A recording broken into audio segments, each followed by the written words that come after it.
Thanks, Diane. Well, good morning, everyone. And what I'm going to talk about is actually echoing some of the themes that we've already started to hear about this morning. The people like us, people who are interested in technology, think technology is all about the technology, but actually it's not at all. Technology is social. And there's nothing inevitable about what gets invented and adopted and widely used. Now, you'll be aware of all the kinds of amusing stories that people tell, that there was a forecast by Thomas Watson of IBM that we'd only need 5 computers in the world, that telephones were going to broadcast live music for people. Nobody imagined that they'd be used for two-way conversations. So I'm not talking about those kinds of anecdotes, the idea that it's just difficult to forecast demand. My argument is a subtler one than that. And I've got an example from history for you. I grew up in Manchester, and this is one of the cotton mills that was spread over the landscape of the city by the late 19th century. And one thing you might notice about this is that it's 10 stories high. At a time when all buildings were really low level, there were no skyscrapers then, why were people building 10-story high cotton mills? And the answer is that they were driven by steam engines. Now, I don't know if you've been to the Science Museum and seen the steam engines that they got there, but they're big things. You might squeeze 2 into this hall. They're really big machines, they're really costly, and they drive the machines that run off them from a central drive shaft. So you have to have a tall building run by 1 or 2 steam engines, and on each floor you'd run all the other machines, the looms or the spinning frames, around that central drive shaft. And it was the most efficient way to use the energy, but of course it wasn't a very efficient way of organising the production of cotton fabric, because you then had to be running up and down stairs with all of the raw materials, which are pretty heavy. But that kind of energy technology dictated the structure of the factories. Roll forward, and we've got electric engines, and the energy efficiency is much improved. But there are other ways that you can organize your factories if they're powered by electricity. And an economic historian called Paul David at Stanford and Oxford looked at this example of the switch from steam to electricity in factories to try to understand why it seemed in the early days of computers that companies weren't adopting them very quickly and their benefits weren't showing up in productivity and economic growth figures. And he said, well, it takes a while, because think about what kind of factories you need to run them off electricity. And this is the most famous one of all. It's Ford's River Rouge plant. And the most striking thing about it, compared to the previous image, is how spread out it is, and it's 1 story high. And the argument was that it took 30 to 50 years for the benefits of electricity to be adopted widely in industry, because you had to build new factories for it. Instead of having a central shaft around which you organize the machines, you had a dynamo on each machine, so you could reorder them in a much more logical way for the flow of production. And that's what we call the assembly line. But you had to build a new factory to take advantage of that. And why would people bother? If you were running your factories off a steam engine and you were making a profit, why would you bother to change? Why would you bother to make this incredibly expensive investment, not only in the electricity and all the machines that you needed, but also in a completely new power plant, a completely new factory? Why would you bother? So it's partly that things were going fine, and there had to be a certain amount of change exerting competitive pressure before the change became widespread. In fact, steam engines were in quite widespread use into the 1920s and 1930s. You had to have the idea about spreading things out in assembly lines, and once you'd done that and you could produce the cars or whatever it was so much more cheaply, then you had the realization Henry Ford famously had, that people had to be able to afford to buy the cars that they were making. And he doubled the hourly wage earned by people in these factories. In the teeth of fierce opposition from his shareholders, who even took him to court to argue that he was reducing the value of their investments unlawfully by paying the workers more. So there was that struggle to get through. Then you had to create consumer demand for cars, for all the products that were now able to be delivered much more cheaply. So all of that innovation in consumer electronics had to happen. People had to have their houses wired. The grid had to spread out. When you had people able to drive cars, the suburbs got built.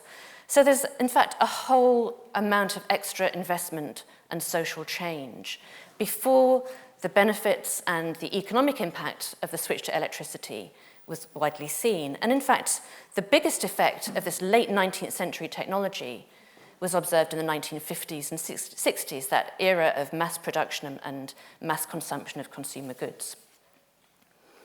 So that's a kind of understandable story. You can understand that there are going to be lags in the adoption of technology for all these kinds of reasons. But my argument isn't just about the lags, because adoption seems to be speeding up.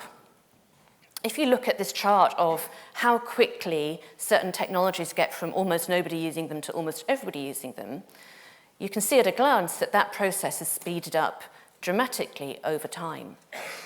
And compare the fixed line telephone, which is the green line on the chart, took decades to get to almost everybody having one. It's now declining because people are switching to mobiles instead.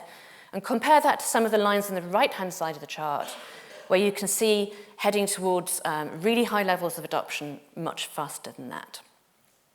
So you can understand that there are lags in the process, but maybe there's something about the new kinds of technological innovation we're seeing that mean that those lags are going to be much less long and drawn out than they used to be. And we'll see the impact, the economic benefits of the technologies much more quickly. Perhaps we just need less new infrastructure. Perhaps it's because people are better off and they can afford to buy things faster. But it's not just about the lags either. And this chart, by the way, comes from a fantastic website called Our World in Data, which has lots and lots of economic information, including on technology. But it's not just about lags and speeding up. So this is an image I took in the Old Town in New Delhi. And it's got something that people who've traveled will be very familiar with, this tangle of wires, because people are sort of patching into the electricity network, and it's all a bit homemade, do-it-yourself. Why can some countries still not deliver electricity? You'll see this in all kinds of countries, in cities in low-income countries around the world, this sort of make-do access to electricity. And the electricity supply is often very patchy, there are often blackouts, they're unpredictable, and this is a very familiar story. So why can't they deliver people electricity? We don't have wires hanging down in the street corners. It's dangerous, for one thing, and the companies need to make sure that they get their payment for the electricity they're generating. And it turns out that although this is a really old technology, it's actually a very socially and institutionally demanding technology as well. Electricity is dangerous. You have to run it through a grid, which needs rebalancing over a territory. There are peaks in demand. It's not easily stored. All of these issues make it a very problematic technology to deliver. And plenty of countries don't. And even in the United States or Sweden or the UK, we still get power outages. You have to have people making the investment in the generation and the grid, and the incentives have to be in place for that investment to be profitable. You have to have an authority responsible for managing the grid, which is what in the jargon we call a natural monopoly. You can only have one of them. You have to have a regulatory body in place. You have to get the pricing and the economic incentives right. There are plenty of power stations in India. There's plenty of cable, as you can see in the picture. But they don't have the social and political institutions necessary to deliver consistent and affordable electricity. Never mind thinking about how to switch to green technology as well. So there's a lesson in both the history example and the current technology in thinking about the kinds of technologies that we're looking forward to now. And of course, one of the really hyped ones now is driverless vehicles, autonomous vehicles. The talk about this, as this slide illustrates, is all about the technology. You know, how does that work? How exactly are the cars going to be kept at the right distance from each other? And where are the sensors that's doing the signaling, and what's the network over which those messages are traveling? But that isn't the important set of questions. The important questions are all about the social context and the economic context. So, for example, who's going to pay for the infrastructure? Who's going to do that investment? It's obvious that it might work on motorways and that it might work in crowded urban centres. What about small towns in the countryside? Who's going to make all of that infrastructure investment? Is it going to be feasible politically to have that happen much later? Can we really run two sets of vehicle technologies at the same time? What are the business models? What are going to be the successful business models that are getting people to pay for using autonomous vehicles? Do people actually want to give up their cars? We have a very compelling evidence that people pay for the car and the insurance and so on, and then forget about that upfront cost, and all they think about is the zero marginal cost of getting into their car. Are people going to switch to a model of pay per use very easily? A subscription model? We don't know whether that will work. People love their cars. There are television programs about cars, bizarrely. Roland Barthes called cars the supreme creation of an era. He compared them to the Gothic cathedrals. There's a lot of emotion and culture invested in the kind of cars we have now. Do we really want to sit into the sort of boring pods that people are inventing as autonomous vehicles? What about the legal liability? Far from settled. Who's going to pay when there's an accident? The insurance industry is debating it, but we don't know. What's the regulation going to be? What about the social norms? What happens at intersections? We know that the technology itself makes the vehicles quite predictable. People are really unpredictable. So if you go to somewhere like one of the busy intersections in central London and all the cars are autonomous, what's going to happen if somebody just steps out into the road because they're in a hurry to get on the tube? Happens all the time. Will all the vehicles stop and seize up? Is the culture around crossing the road going to have to change? What are the reactions going to be to the spate of accidents that are sure to happen because there's no new technology that's come on stream as quickly as people are predicting and planning for autonomous vehicles without a lot of accidents? And we've already seen those starting to happen.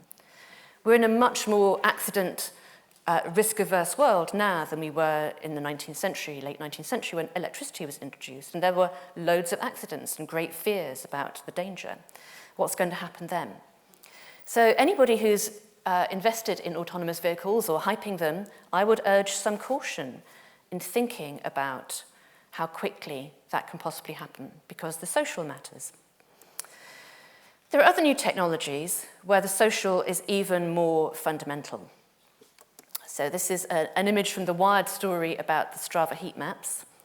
And I'm sure everybody's familiar with this, that that they revealed some of the detail about US bases because of the aggregation of the data.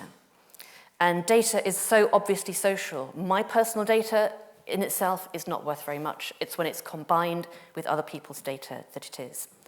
This is a live debate. Who can access that and use it, that jointly created value? And it's not in a settled state. So anybody who's in or invested in data-based businesses, your world is going to change pretty soon, I would say. So there's a long list of conditions that need to be satisfied for any technology to succeed and have a wider impact on society and the economy. And I've talked about them, so I won't read them out again. The investment, other people's investments, the regulation, the culture, and so on. If you ignore the social science, you get the backlash. And that's probably where we are today, I think. For many people like us, technology is toys for rich folks, it's gadgets. Technocracy is people like us. People don't want driverless vehicles. They don't want a smart city. They want a reliable bus route, and they don't have it.